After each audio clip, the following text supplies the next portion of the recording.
Hey guys, welcome to the 2 a.m. pipe on the patio. Today I'm smoking my Lestrada Bulldog, and in it I'm smoking for the first time some Samuel Gawith Navy Flake.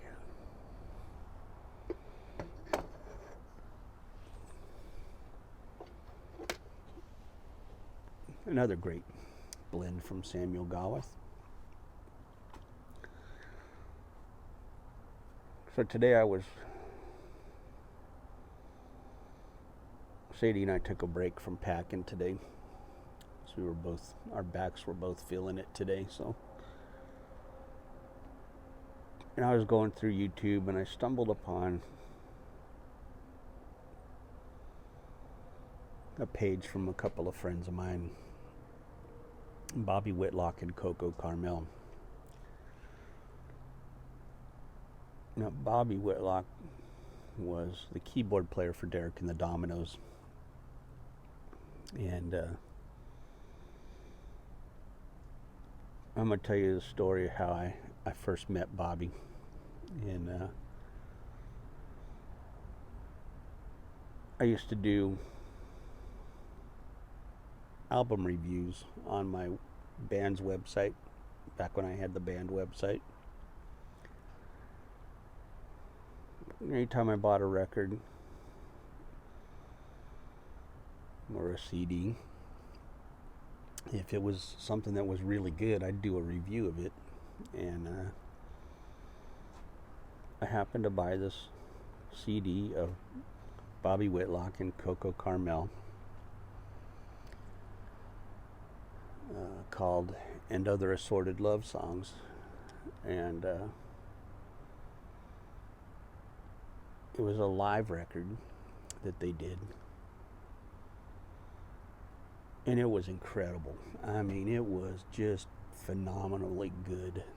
And so I did a review of it, and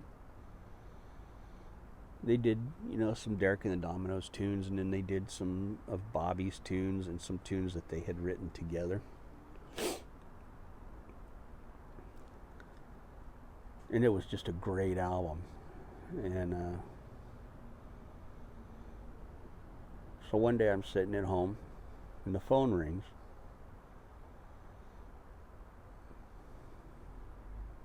And it's Coco Carmel, who at that time was Bobby's girlfriend. She's now his wife. And she says, "Hey, we saw your review of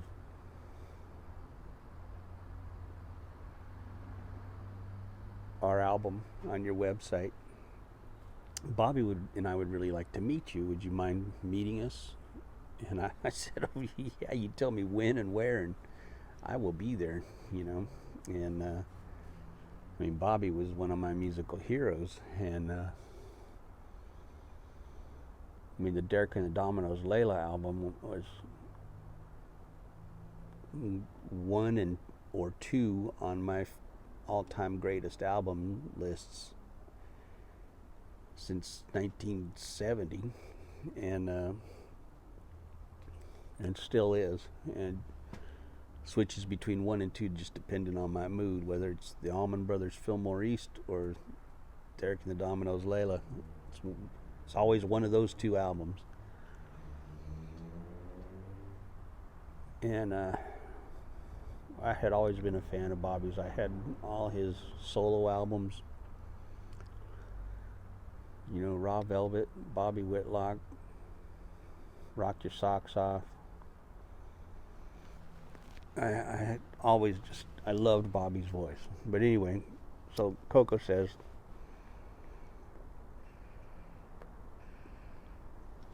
we're going to be in Ocean Beach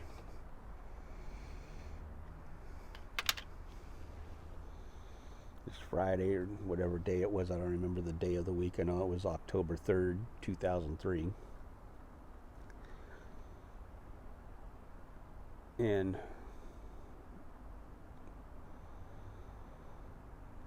she said, "Can you meet us at the Starbucks on Newport.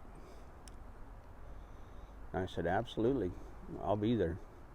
So we set a time,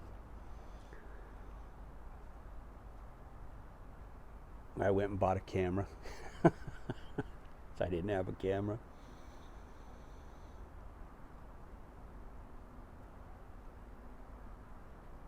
And I just found that camera yesterday while we were packing up things to move. That was kind of cool. But so I went down there to the Starbucks, and I'm sitting there, and I hear this laughter coming from the street, and I knew that's Bobby Whitlock. I could tell just from the laughter that was Bobby. He just had a laugh that you would recognize a mile away as being his, you know. If you knew his voice and you knew if you've ever heard him laugh before, you would know it was him. So he comes in, he and Coco come in, and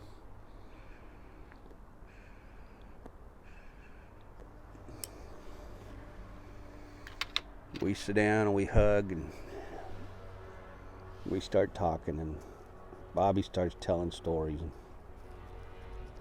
This man is a storyteller, and he regaled me with stories for the next 2 hours, I think it was, and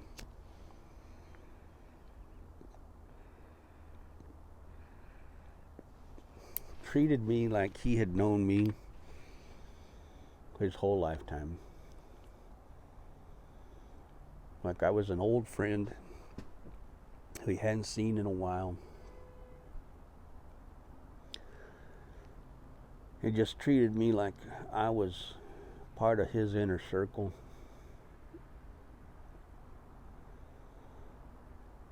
And Kim was this, sorry, I keep saying Kim. Coco was the same way.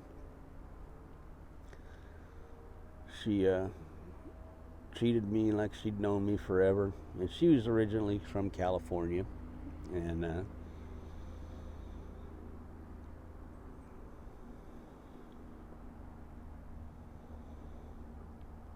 so I gave Bobby some tapes that I had been working on and doing, and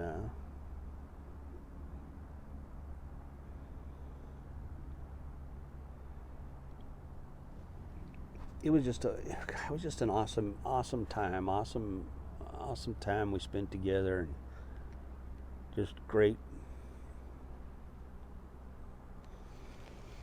And every once in a while we'll connect online, and he just treats me like an old dear friend.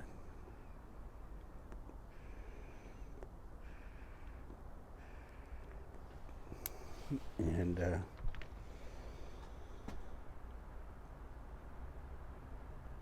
it's so nice when you meet one of your heroes and they're not on a star trip. They're just down to earth, good people. And we had a mutual friend, Larry Howard, who had played with Grinder Switch, had played on Rock Your Socks Off on Bobby's album, and they had become friends, and I knew Larry real well. And Larry was a real good friend of mine.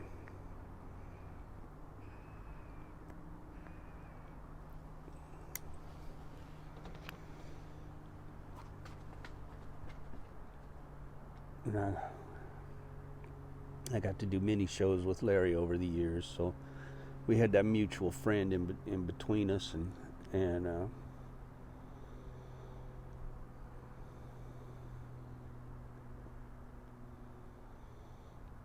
but Bobby was, man, he was a storyteller, man. He could tell a story and just keep you enraptured in that story. And the channel that he has right now, he just is telling stories of his musical life and his times, you know, playing with all these. I mean, he's played with the Stones, he's played with Clapton, he's played with Leon Russell, Joe Cocker. I mean, he's played with everybody. You know, Ray Charles has recorded his songs, and George Jones has recorded his songs. Tom Jones has recorded his songs. I mean, he's big time, you know, and but he just comes off as just regular Joe, good guy when you talk to him, and it's an honor to have been able to share some time with him, and to once in a while connect again with him on the internet and emails, and he's just always a good dude, and Coco, his wife, is just a wonderful lady, and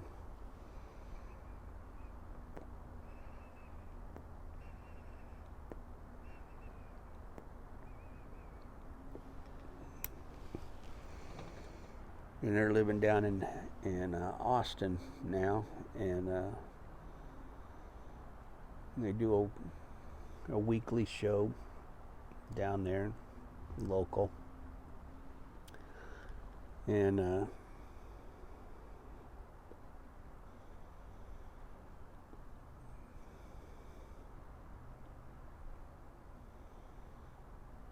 they're doing real well, and but man, and that week that we met, San Diego was burning. I mean, it was burning, and the skies were just black. You could look at the sun, and it was just a red ball in the sky, but you could look directly at it because there was so much smoke in the sky. And 2 days after I met Bobby, we had to evacuate our house because it was just getting so close to us. And it was a scary time, but man, that was like a bright spot in that whole time. You know, you're saying everything's burning around us, and that Starbucks was like the center of happiness on that one day, you know,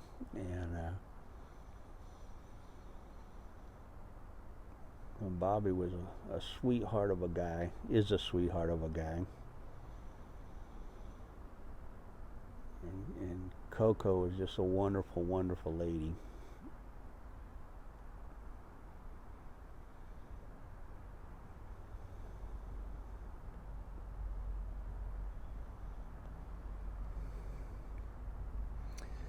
And Bobby's voice, man, his voice is still incredible. He's still got an amazing voice.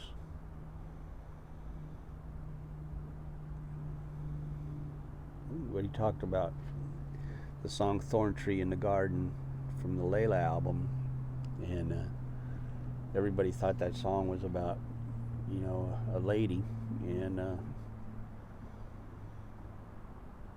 on that album I did the review of, he talked about that song, and it was about his dog, and somebody had given away his dog, and he was just devastated by that, and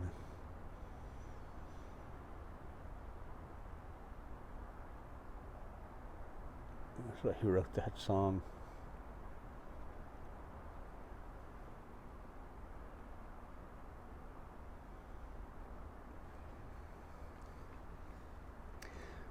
But I'll put a link to that Bobby Whitlock channel down if anybody wants to watch that. It's a pretty interesting channel, man. He's got a lot of stories, and a lot of good stuff, a lot of good information, and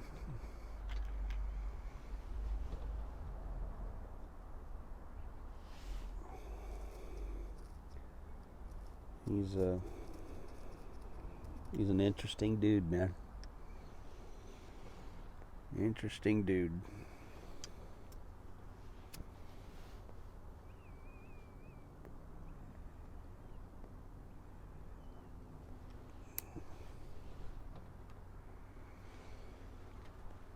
But anyway, so I just wanted to tell that story because it was a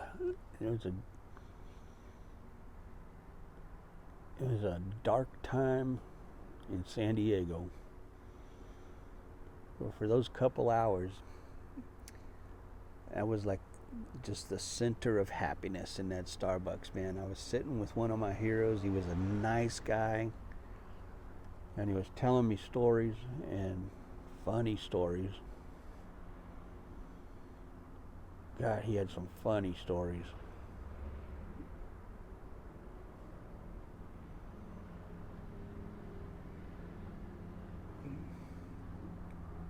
But anyway, I hope you guys like that.